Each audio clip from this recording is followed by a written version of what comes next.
학생 위해서 기도해 주시기를 부탁을 드립니다.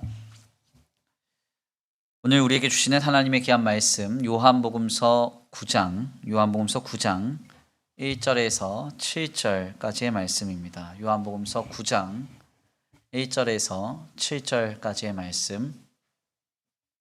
제가 가진 신약성경 160페이지입니다. 신약성경 160페이지. 요한복음서 9장 1절에서 7절입니다. 함께 다 같이 봉독해 올려드립니다. 시작. 예수께서 길을 가실 때에 날 때부터 맹인된 사람을 보신지라. 제자들이 물어 이르되 라삐여, 이 사람이 맹인으로 난 것이 누구의 죄로 인함이니이까? 자기니이까 그의 부모니이까? 예수께서 대답하시되 이 사람이나 그 부모의 죄로 인한 것이 아니라 그에게서 하나님이 하시는 일을 나타내고자 하심이라. 때가 아직 낮임에 나를 보내신 이의 일을 우리가 하여야 하리라. 밤이 오리니 그때는 아무도 일을 할 수 없느니라. 내가 세상에 있는 동안에는 세상의 빛이로라.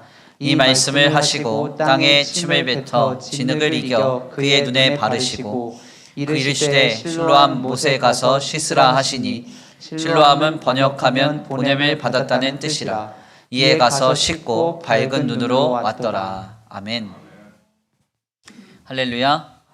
아멘. 할렐루야. 아멘. 오늘도 하나님의 예비하신 귀한 은혜가 있는 줄 믿습니다. 귀한 시간 하나님의 은혜로 새롭게 되시고 하나님의 귀한 말씀 가운데 힘을 얻고 변화받는 귀한 시간 되시길 간절히 축원합니다. 우리 다 같이 믿음으로 선포하겠습니다. 다 잘 되고 있습니다. 하나님이 하십니다. 시작. 다 잘 되고 있습니다. 하나님이 하십니다. 아멘. 다시 한번 믿음으로 선포합니다. 주님은 우리의 문제를 보십니다. 우리와 함께 하십니다. 시작. 주님은 우리의 문제를 보십니다. 우리와 함께 하십니다. 아멘. 오늘도 우리와 함께 하시는 주님께서 풍성한 은혜와 사랑으로 더하여 주시리라 믿습니다. 오늘은 귀한 시간 귀한 말씀을 통하여서 주님이 보셨다라는 제목으로 하나님의 귀한 말씀을 함께 나누고자 합니다. 어느 세계적인 사회학자가 남긴 글 중에 그의 어린 시절에 관련된 경험이 굉장히 인상적이었습니다. 그래서 그 내용을 기억하고 있는데요. 이 사람이 우리나라로 치면 한 2학년 정도 되는 나이에 이사를 가게 됐는데, 그곳은 도시 한복판이었고 도로도 많고 횡단보도도 많고 차도 많은 도시의 한복판에 이사를 오게 되었다고 합니다. 특별히 그러다 보니까 위험하니까 그의 어머니가 옆집에 사는 4살 위의 누나에게 매달마다 용돈을 좀 쥐어주고 우리 아들이 학교를 갈 때 좀 같이 가달라 이렇게 부탁을 한 겁니다. 그런데 당시 자조성이 매우 강했던 아들은 이 누나의 뒤를 따라다니면서 학교에 가는 것을 매우 창피스럽게 여겼습니다. 그래서 어느 날 집으로 가서 엄마에게 당당하게 요청을 하기 시작하죠. 엄마, 그 누나에게 주는 용돈을 내게 달라. 나한테 줘라. 그러면 내가 스스로 학교에 가겠다. 이렇게 말하기 시작한 것입니다. 얼마나 고집을 부렸는지 이 아이의 고집을 당해내지 못하고 엄마는 그러면 용돈을 줄 테니까 너 스스로 학교를 다녀봐. 이렇게 말을 했습니다. 결국 이 어린 아들은 자기 또래의 아이들보다 훨씬 더 스스로 홀로 학교에 가는 아이로 성장을 하게 됩니다. 그러다 어느 날 그가 중학생이 되었을 때 그의 가족들이 모인 자리에서 자랑스럽게 자랑을 하기 시작한 것입니다. 엄마가 나한테 옆집 누나를 붙여주고 함께 학교를 가라고 할 때 나는 당당하게 그 2학년 어린 나이에 혼자 학교를 다녔어. 이러면서 막 자랑을 하기 시작해요. 한참 막 자랑을 하고 있는데 그때 어머니가 미소를 띄우면서 그 아이에게 이렇게 말을 하는 것입니다. 얘야, 내가 그때 혼자 학교에 가겠다고 독립선언을 한 후에 너는 용돈도 생기고 내 자존심을 세워서 편했을지 모르지만 사실은 토니야, 나는 사실 내가 학교를 가는 동안 2년 동안 몸을 숨기고 너의 뒤를 따라다녔고 내가 귀가를 할 시간이면 나도 학교 모퉁이에 서 있다가 너를 따라서 집으로 왔다. 그렇게 말을 한 것입니다. 무슨 말입니까? 그가 홀로 잘나서 혼자 학교를 잘 다닌 줄 알았지만 사실은 그게 아니었다는 것이죠. 늘 그가 홀로 학교를 간다고 나섰던 그 길에는 어머니가 늘 뒤따라 나섰고, 그가 홀로 학교에서 집으로 왔다고 하는 그 길에는 어머니가 그를 늘 지켜보고 있었다는 이야기입니다. 어머니의 보호와 사랑 안에서 그는 성장하고 안전하게 자랄 수 있었던 것이죠. 실상 이것이 참 부모의 마음이고 참 부모의 사랑일 것입니다. 이는 오늘 주님께서 우리를 향하여 베푸시는 사랑과 은혜의 모습이기도 한데요. 우리는 때때로 우리의 힘과 능력, 내 지식으로 우리의 삶을 홀로 씨름하여 이룩한다라고 말할지 모르겠습니다. 그렇지만 실상은 다르죠. 하나님은 보이지 않는 곳에서 우리를 인도하고 계시고, 아멘입니까? 우리를 지키시고 계시고 우리를 돌보고 계십니다. 이러한 주님의 사랑은 결코 변하지 않습니다. 주님은 보이지 않는 곳에서 우리의 감각을 뛰어넘어 주님의 세계와 주님의 시간과 주님의 차원 속에서 우리와 함께 하시며 역사하고 계신 것이죠. C.S. 루이스의 표현처럼 인간의 감정은 있다가도 없어집니다. 그래서 어제까지는 참 좋았던 사람도 오늘 내 기분 상하게 하면 싫어지는 거예요. 그렇지만 하나님의 마음은 이와 같지 않습니다. 우리를 향한 주님의 마음은 영원하고 불변합니다. 아멘입니까? 오죽하면 시편의 기자는 이렇게 주님의 마음을 고백합니다. 여호와는 내 편이시라. 내가 두려워하지 아니하리니 사람이 내게 어찌할까. 여호와께서 내 편이 되사 나를 돕는 자들 중에 계시니 그러므로 나를 미워하는 자들에게 보응하시는 것을 내가 보리로다. 아멘입니까? 시편의 기자는 끊임없이 고백합니다. 여호와께서는 내 편이시다. 하나님은 내 편이시다. 하나님은 내 편이시다. 내 편이 되신다. 고백하는 것입니다. 혹자는 삶의 어려움이 찾아오게 되면 누가 내 편인지 누가 남의 편인지 확실하게 구분이 된다고 그렇게 말을 합니다. 물론 집에는 한 명씩 꼭 남의 편이 있습니다.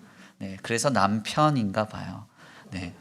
아무튼 중요한 점은 우리가 그렇게 잘 먹고 잘 살고 승승장구할 때는 어때요?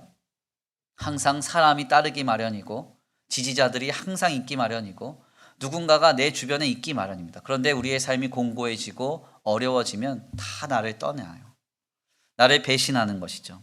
하물며 사도 바울만 보더라도 인생의 말년에 어떤 고백을 합니까? 다 떠나가고 누가만 남았느니라. 이렇게 말을 해요.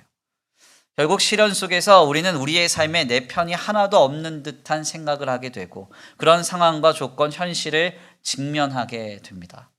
그래서 삶이 오랫동안 고통과 번민, 공고함으로 얼룩지다 보면 결국은 하나님께 대하여서도 오해를 하게 되는 것이죠. 오죽하면 박윤선 박사님이요, 이런 제목의 책을 쓰셨어요. 고통, 왜 하나님이 나를 때리시는가? 어려움 속에 있으면 하나님이 나를 때리신다고 생각합니다. 철저한 오해임에도 불구하고 그런 마음이 생겨난다는 거죠. 고통을 마주한 인간이 다 갖는 마음을 담고 있는 제목이라고 할 수 있습니다. 그러나 우리는 그토록 어려운 순간들 속에서도 결코 한 가지를 잊지 말아야 합니다. 시편 기자의 고백이에요. 여호와는 내 편이시라. 하나님은 내 편이시다. 누가 뭐래도 하나님은 내 편이시다. 내 눈에 목도되지 않지만, 그래서 종종 우리는 홀로 씨름하는 것 같지만 하나님은 마치 토니의 어머니의 그 모습처럼, 토니 어머님의 모습처럼 보이지 않는 곳에서 일하고 계시고 돌보고 계시고 하나님의 시간과 차원 속에서 우리를 지키시고 인도하고 계시는 것입니다. 여호와는 내 편이시라. 내가 두려워하지 아니하리니 사람이 어찌 내게 할까? 아멘입니까? 사람은 어떻게 내게 할 수 없습니다. 세상은 내게 어떻게 할 수 없습니다. 물질도 내게 어떻게 할 수 없습니다. 왜요? 하나님이 내 편이 되시기 때문입니다. 내 편이신 하나님의 사랑은 결코 변하지 않습니다. 영원하며 불변합니다. 그 사랑의 주님을 늘 신뢰함으로 믿음으로 귀하게 세워져 갈 수 있는 저와 우리 성도들 모두가 되시길 간절히 축원합니다. 오늘 본문의 말씀은 바로 이러한 관점에서 우리에게 매우 큰 깨달음을 전해줍니다. 본문은 나면서 소경된 자에 대한 예수님과 제자들 간의 담화를 우리에게 전합니다. 주님은 자신을 죽이려던 유대인들을 피해서 성전에서 나가 길을 걸어가십니다. 길을 한참 제자들과 걸어가고 있는데 갑자기 예수님의 눈에 나면서 소경이 된 자, 그러니까 천성적으로 태생적으로 처음부터 눈이 먼 자를 만나게 된 것입니다. 특별히 성경에 따르면 이 사람은 나면서 눈이 먼 사람, 즉 선천적인 장애를 가진 사람이었는데요.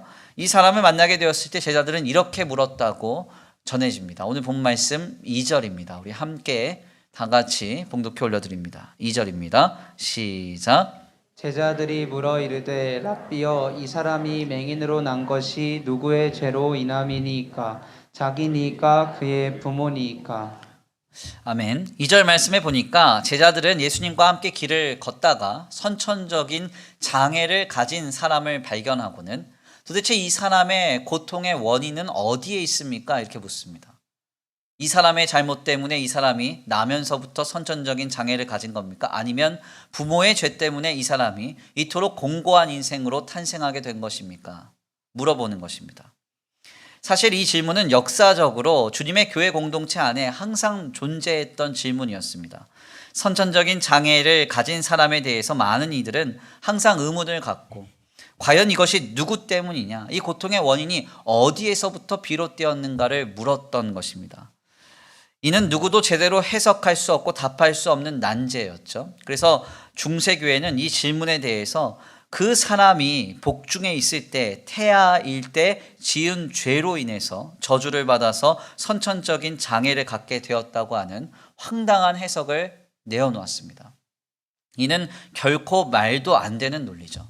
오늘날의 누군가가 이와 같이 말한다면, 혹은 이 제자들의 입장처럼 어떤 누군가의 죄 때문에 이 사람이 선천적인 장애를 가졌다고 말한다면 그는 굉장히 몰지각한 사람일 것입니다. 우리 예수님은 이 질문에 이렇게 답하십니다. 3절 말씀인데요. 우리 함께 다 같이 봉독해 올려드립니다. 오늘 본문 말씀 3절입니다. 시작. 예수께서 대답하시되 이 사람이나 그 부모의 죄로 인한 것이 아니라 그에게서 하나님이 하시는 일을 나타내고자 하심이라. 아멘. 예수님께서 대답하시되 이 사람이나 그 부모의 죄로 인한 것이 아니라 그에게서 하나님이 하시는 일을 나타내시고자 하심이라. 아멘.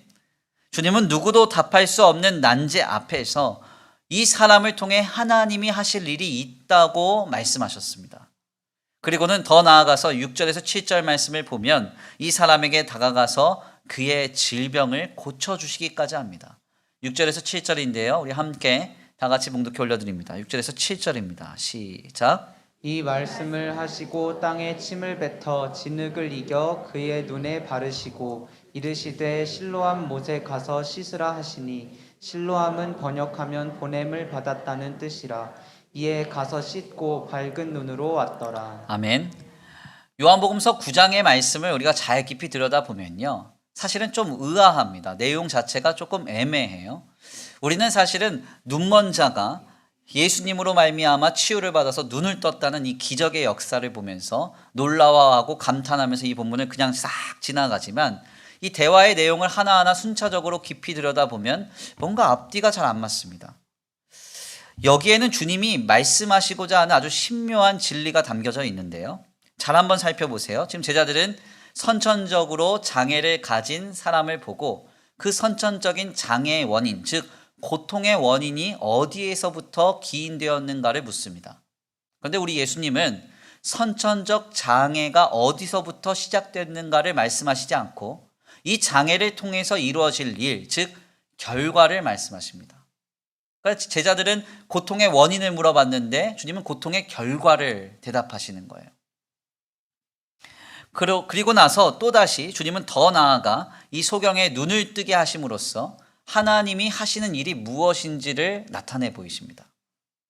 그러니까 이것을 해석하기가 조금 애매한 것이죠. 제자들은 원인을 물었고 주님은 결과를 말씀하셨고, 그리고 나서 이 소경의 눈이 떠지는 역사의 현장에 주님이 참여하셨다. 자, 이것을 우리가 어떻게 해석할 수 있을까요?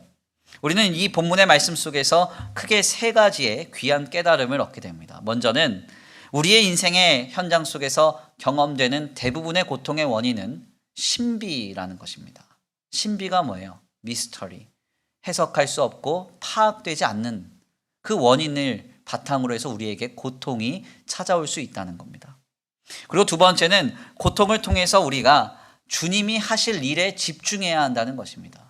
고통의 원인을 파악하는데 함몰되고 집중할 것이 아니라 이 어려움을 통해서 하나님이 하실 일에 집중하는 것이 신자의 참된 자세라는 거예요. 그리고 마지막으로는 모든 고통 가운데 주님은 우리와 함께 하신다. 모든 고통 가운데 주님은 우리와 함께 하신다는 것을 말씀하고 있습니다. 우리는 바로 이 세 가지의 귀한 신앙의 인사이트를 붙들어야 돼요. 먼저는 우리의 삶에 경험되는 대부분의 고통의 원인이 신비라는 것입니다. 신비, 미스터리. 파악이 안 되고 해석이 잘 안 된다는 거예요. 삶의 수많은 상황 속에서 우리에게 경험되는 고통과 고난의 문제는 사실 그 원인을 분명하게 규명하기가 어렵습니다. 하물며 요 근래 한참 사회적인 이슈로 문제로 대두되고 있는 백신 부작용 문제가 있습니다. 백신을 맞고 불과 며칠 만에 사망한 문제를 두고도 뭐라고 발표가 나오는가? 인과성 없음. 그러니까 백신이 분명한 원인이 아닐 수 있다라고 하는 결론이에요. 정황을 보면 백신으로 인해서 이런 치명적인 문제가 발생했는 것이 분명함에도 불구하고 과학적으로 이성적으로 따져보니까 원인이 불분명하다는 겁니다. 제가 구역장 회의 때도 잠깐 말씀을 드렸어요. 그래서 백신 맞을 때 이렇게 주의하시라고, 맞고 나서 이렇게 주의하시라고 말씀을 드렸는데 그 이유가 뭐였는가 하냐면 구역장 회의 때도 말씀드렸고 금요기도 때도 말씀드렸는데 저랑 가장 가깝게 지냈던 한 그 대학 때 친구가 아버님이 백신을 맞고 8일 만에 돌아가셨습니다. 예. 가서 봤더니 아이가 완전히 이제 정신이 나가 있는 거예요. 그리고 그 가족들은 경황도 없고 빨리빨리 이제 장례 치르기 바쁘죠. 결론적으로는 그 상황 속에 보면 막 속 터지고 답답한 상황이 많은데 결론적으로는 인과성이 없는 거예요. 그렇게 결론이 나요. 기가 막힌 거죠. 사실 보면 정황적으로는 어떤 원인이 분명해 보입니다. 이게 분명한 사실인 것 같아요. 그렇지만 잘 따져보면 진짜 원인을 파악하기는 불가능하다는 거죠.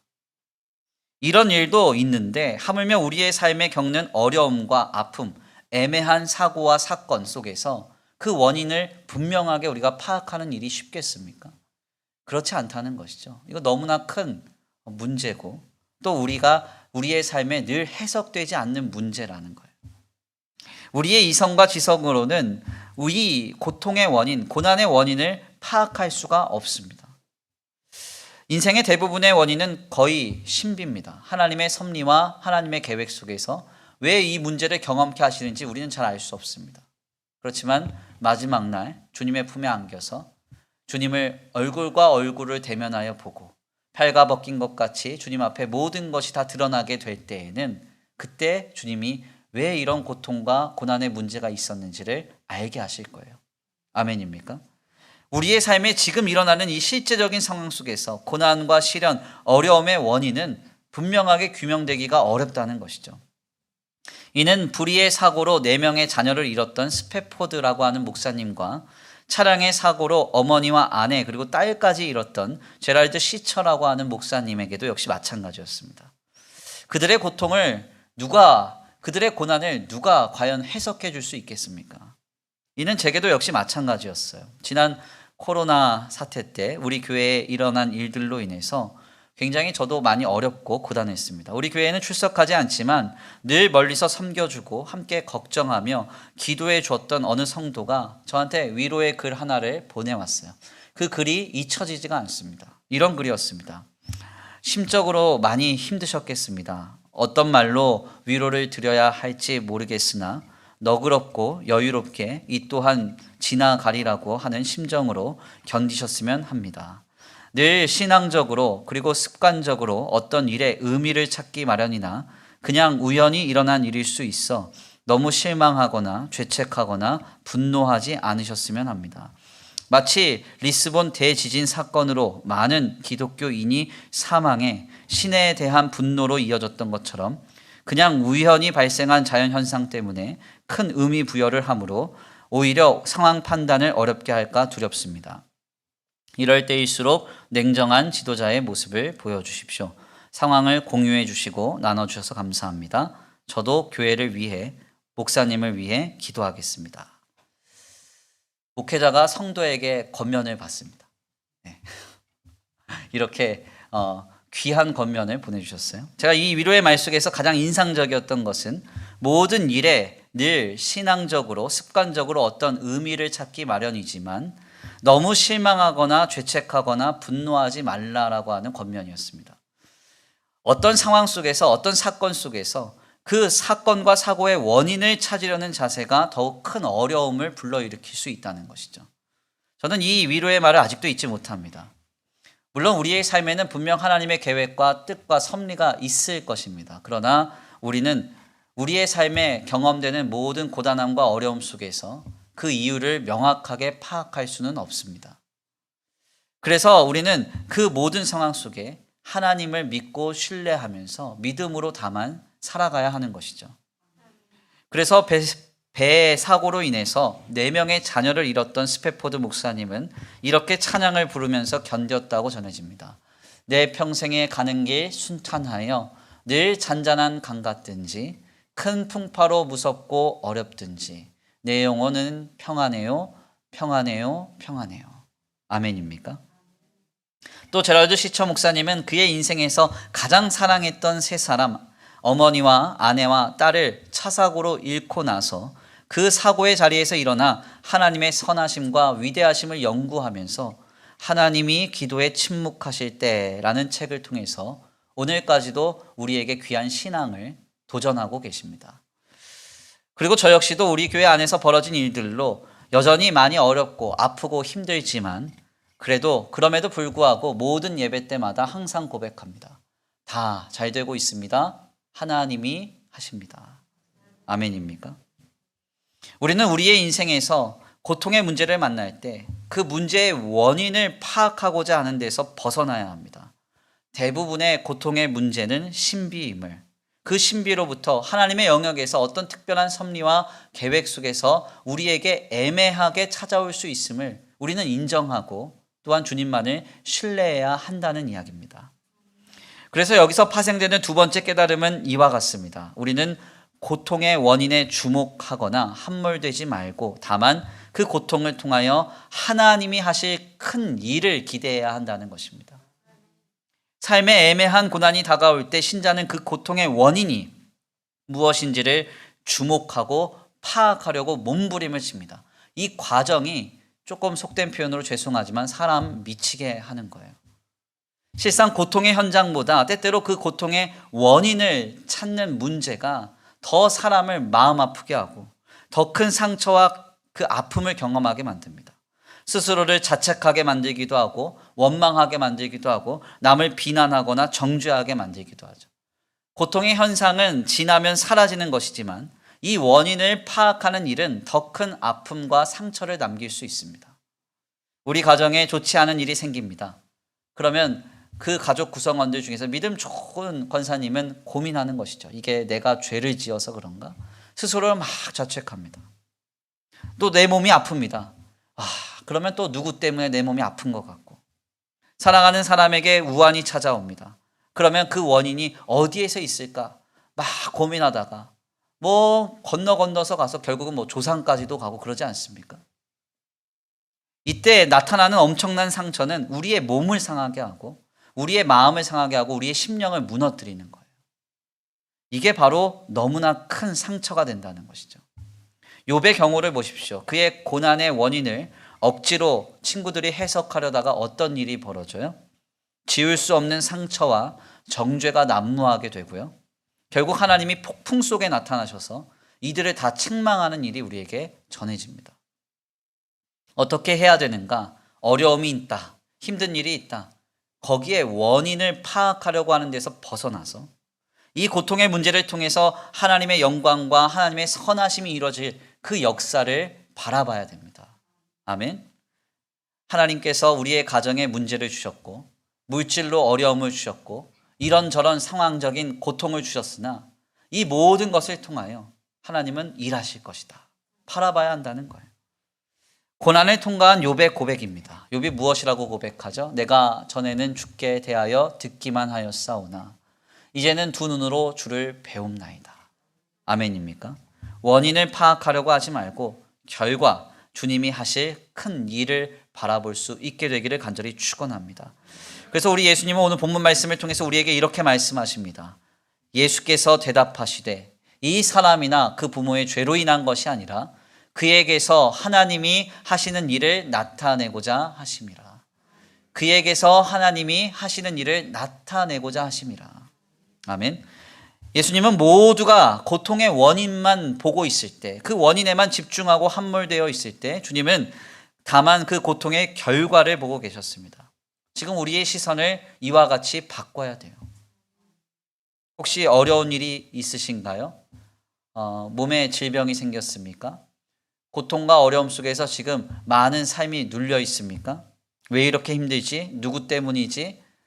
내가 뭔가 실수했나? 내 죄 때문인가? 그렇게 생각하지 마시고 이 모든 어려움을 통하여 하나님이 어떻게 영광을 받으실지, 이 시련을 하나님이 어떻게 가장 영광스러운 선과 하나님의 역사로 바꿔가실지를 기대할 수 있는 저와 우리 성도들 모두가 되시길 간절히 축원합니다. 마지막으로 본문 말씀을 통하여 깨닫는 것은 주님은 이러한 고통의 과정 속에서 우리와 함께 하신다는 것입니다. 주님은 나면서 소경된 자의 고통을 보시고 하나님이 하실 일을 크게 선포하신 뒤에 돌아서서 주님의 길로 가시지 않았습니다. 어떻게 하십니까? 그의 고통의 문제를 자신의 문제로 끌어안아 그의 눈을 뜨게 해주십니다. 오늘 본문 말씀 6절에서 7절입니다. 우리 함께 다 같이 봉독해 올려드립니다. 오늘 본문 말씀 6절에서 7절입니다. 시작. 이 말씀을 하시고 땅에 침을 뱉어 진흙을 이겨 그의 눈에 바르시고 이르시되 실로암 못에 가서 씻으라 하시니 실로암은 번역하면 보냄을 받았다는 뜻이라. 이에 가서 씻고 밝은 눈으로 왔더라. 아멘. 예수님이 많은 무리 가운데 나면서 소경된 자를 보셨어요. 보시고 나서 그 사람에 대한 제자들의 질문이 전해지자 이 사람을 통해서 하나님이 하실 일이 있다 선포했습니다. 그리고 나서 주님이 확 돌아서서 제 길로 가셨느냐, 그리고 여전히 소경된 자는 그 자리에 그냥 남아 있었느냐, 그랬다고 한다면 너무나 더 큰 실망과 낙심이 그 자리에 있었을 겁니다. 주님이 어떻게 하세요? 그 사람의 눈을 뜨게 해주세요. 아멘. 우리 주님은 여기에서 자신의 마음을 우리에게 표현하시는 겁니다. 우리 주님은 우리의 고통을 방관하시는 분이 아닙니다. 내가 할 일을 선포했으니 너는 열심히 싸워, 난 갈게, 그런 분이 아니에요. 주님은 우리와 함께 우리의 고통의 문제를 감당하시는 주님이세요. 이사야 선지자가 어떻게 고백합니까? 그는 실로 우리의 질고를 지고 우리의 슬픔을 당하였다, 이렇게 고백해요. 예수님에 대해서 증거를 하는 겁니다. 뭐라고 말을 합니까? 우리의 질고를 지셨다, 질 것이다, 질 수도 있다, 그럴 수 있다가 아니라 지셨다는 거예요. 우리의 슬픔을 당하여 줄 것이다, 당할 수도 있다, 그런 게 아닙니다. 당하였다, 완료형이에요. 예수님은 이미 우리의 슬픔과 우리의 질고를 지고 당하고 계신다고 성경은 말하고 있습니다. 실상 오늘 본문의 말씀의 첫 시작은 굉장히 의미 있는 내용으로 시작이 됩니다. 오늘 본문 말씀 1절인데요. 제가 한번 봉독해 올려드리겠습니다. 예수께서 길을 가실 때에 날 때부터 맹인된 사람을 보신지라. 아멘입니까?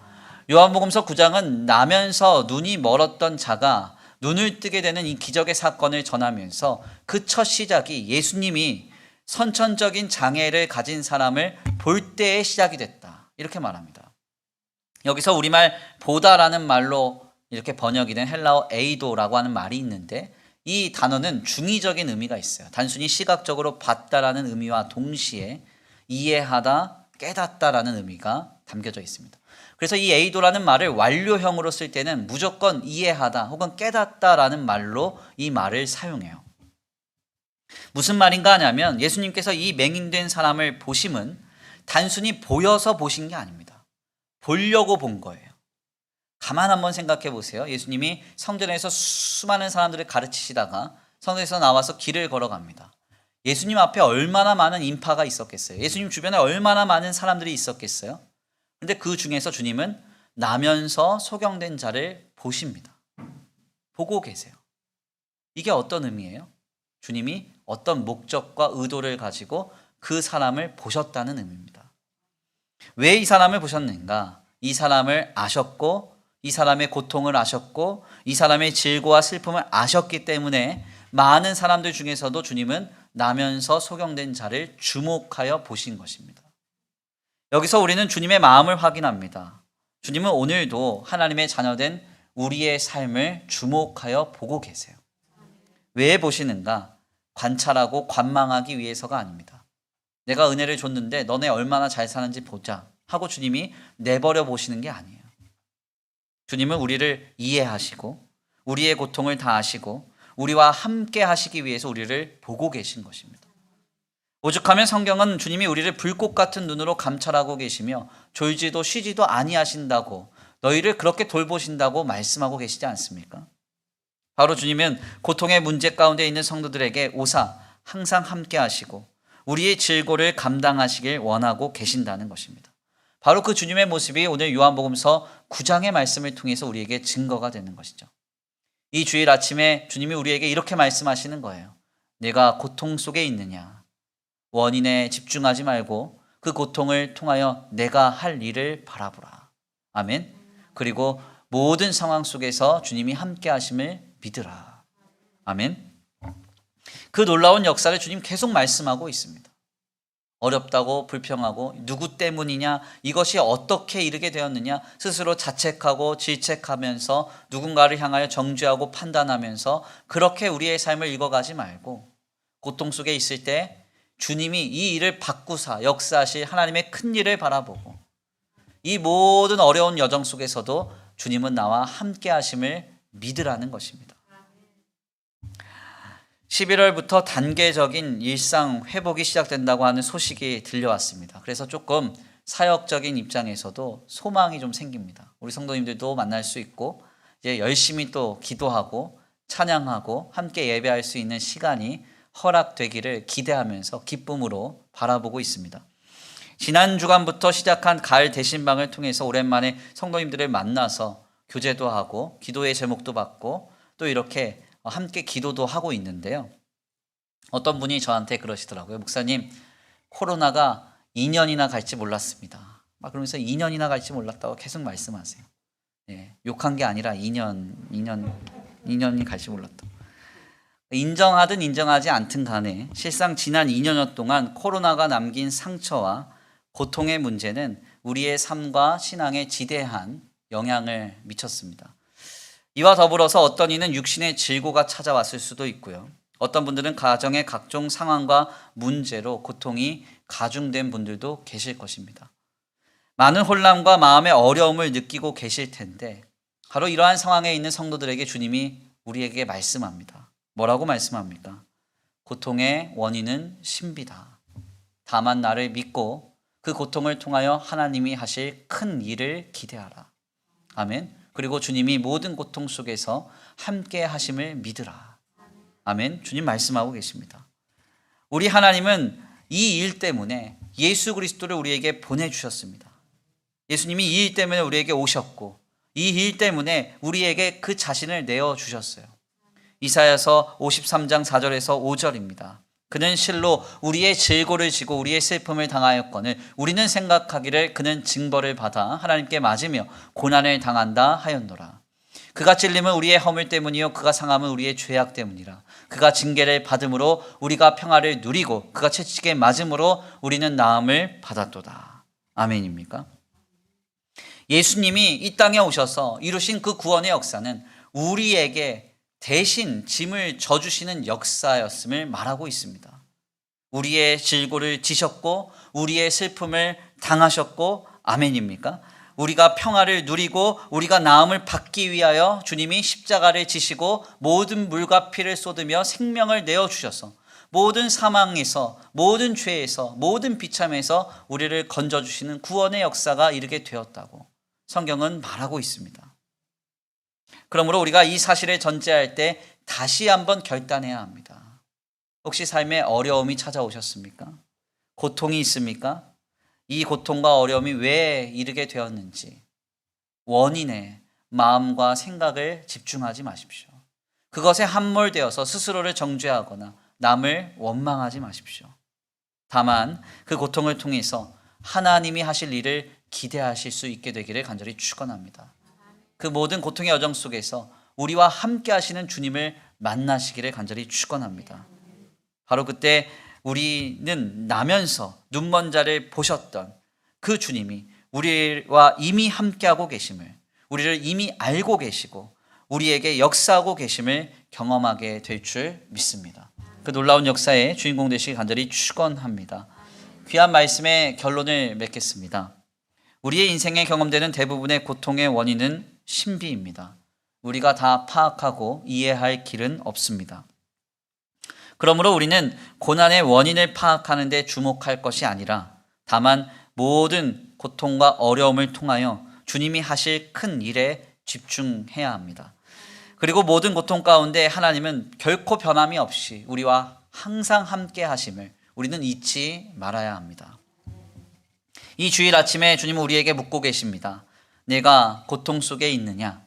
원인에 집중하지 말고 그 고통을 통하여 하나님이 하실 일을 바라보라. 그리고 주님이 언제나 함께 하심을 믿으라. 고통의 원인은 신비다. 다만 나를 믿고 그 고통을 통하여 주님이 하실 일을 기대하라. 그리고 주님이 모든 고통 속에서도 언제나 변함없이 함께함을 믿으라고 우리에게 말씀하고 계십니다. 어려운 나날들입니다. 곤고한 나날들 속에서도 믿음의 퇴보가 없이 주님 안에서 끝까지 신앙으로 승리할 수 있는 저와 우리 성도들 모두가 되시길 간절히 축원합니다. 우리 이 시간 귀한 말씀 붙들고 함께 기도하겠습니다. 다 같이 주님 앞에 기도하겠는데요. 찬양의 가사를 생각하시면서 고백합니다. 왜 나만 겪는 고난이냐고 불평하지 마세요. 원망하지 마세요. 고난의 뒤편에 있는 주님이 주실 축복이 있습니다. 주님께 받은 은혜가 있습니다. 주님이 지금 이 순간에도 우리와 함께하고 계시고 우리에게 역사하고 계시며 우리를 붙들고 계시는 줄 믿습니다. 하나님, 모든 고단함의 상황 속에서 고통의 원인에 집중하지 않게 하시고 하나님이 하실 일을 바라보게 하여 주옵소서. 이 모든 순간에 이미 나와 함께하고 계시며 내 질고를 지고 내 슬픔을 당하고 계시는 예수님이 지금 나와 함께하고 계심을 믿고 신앙하는 우리가 되게 하여 주옵소서. 우리 다 같이 간구하고 소원하시면서 주여 한번 부르시고 기도하겠습니다. 왜 나만 겪는 고난이냐고 불평하지 마세요. 고난의 뒤편에 있는 주님이 주실 축복 미리 보면서 감사하세요. 너무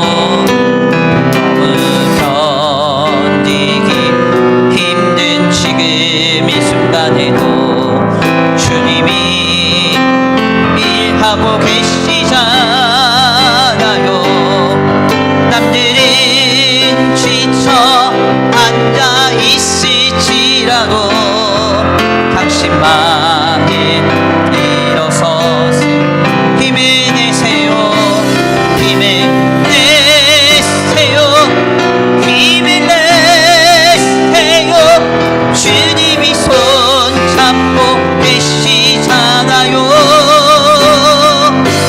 주님이 나와 함께함을 믿는다면 어떤 역경도 이길 수 있잖아요. 왜 이런 슬픔 찾아왔는지, 왜 이런 슬픔 찾아왔는지 원망하지 마세요. 당신이 잃은 것보다 주님께 받은 은혜 너무 많음에 감사하세요. 너무 견디기 힘든 지금 이 순간에도 주님이 일하고 계시잖아요. 남들은 지쳐 앉아 있을지라도 당신만은 일어서서 힘을 내세요. 힘을 내세요. 힘을 내세요. 힘을 내세요. 주님이 손잡고 계시잖아요.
기도하기 원합니다. 하나님, 우리의 삶에 경험되는 모든 어려움 속에서 원인을 파악하려고 하기보다 이 모든 고난을 지나고 지나 하나님이 이루실 선하심과 그 큰 영광을 믿고 바라보면서 아버지 우리의 삶을 견디어내기를 원합니다. 주님, 삶이 고통스럽고 어렵다 하여 우리의 믿음이 흔들리지 아니하게 하시고 오직 주님 앞에서 다시 한번 신앙으로 굳건하게 서서 하나님이 이루실 큰 일을 바라보면서 하나님을 믿고 신앙하면서 지금도 우리와 함께 하시는 주님과 함께 믿음으로 삶을 승리할 수 있도록 주님 붙들어 주시옵소서. 우리 이 시간 간구하고 소원하시면서 귀한 말씀 붙들고 주여 한번 부르시고 기도하겠습니다. 주여 한번 부르시고 기도합니다. 주여,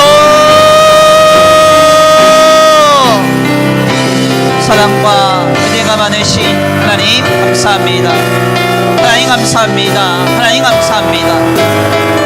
하나님, 우리의 마음과 우리의 생각과 우리의 중심이 온전히 하나님께로 향하여 지기를 원합니다. 하나님 역사하여 주시고 아버지 인도하여 주시옵소서. 아버지 도와주시옵소서. 아버지 도와주시옵소서. 아버지 도와주시옵소서. 주님 이 시간 겸손히 주님 앞에 나아가 아버지 우리의 믿음이 굳건하여 세워지기를 구합니다. 상황과 조건과 형편 속에서 오 하나님, 아버지 우리의 믿음이 좌로나 우로나 치우치지 않게 하시고 아버지 주여 고난의 원인에 집중하여서 그 원리를 파악하는 데 몰입하고 집중하여서 우리 스스로를 질책하거나 정죄하거나 남을 아버지 판단하거나 원망하는 일이 없도록, 그래서 우리의 몸과 마음과 심령이 상하는 일이 없도록 주님 붙들어 주옵소서. 늘 겸손히 머리 숙여 기도하고 간구하며 소원함으로 인하여 하나님의 영화롭게 하고 하나님의 기쁘시게 할 수 있는 우리의 믿음이 되도록, 우리의 중심이 되도록 주님 역사하여 주옵소서. 아버지 함께하여 주옵소서. 인도하여 주시옵소서. 주여 주여 주여, 아버지 도우시 주님을 기대합니다.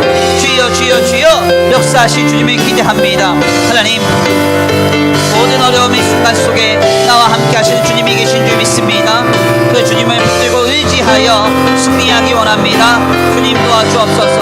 인도하여 주옵소서. 함께하여 주옵소서. 주여 주여 주여, 우리의 마음과 우리의 생각이 잘못된 방향으로 치우쳐서 스스로 낙심하며 실망하는 일이 없도록 도와주시옵시고 하나님이 이뤄가실 큰 일을 바라보면서 지금도 나와 함께 하시는 주님으로 말미암아 믿음으로 굳건하게 세워져 선한 삶을 살아낼 수 있도록, 주님 보시기에 아름다운 삶을 살아낼 수 있도록 주님 도와주시옵소서. 인도하시 믿습니다. 힘을 내세요, 힘을 내세요. 주님이 손 잡고 계시잖아요. 주님이 나와 함께함을 믿는다면 어떤 역경도 이길 수 있잖아요. 힘을 내세요, 힘을 내세요. 주님이 손 잡고 계시잖아요.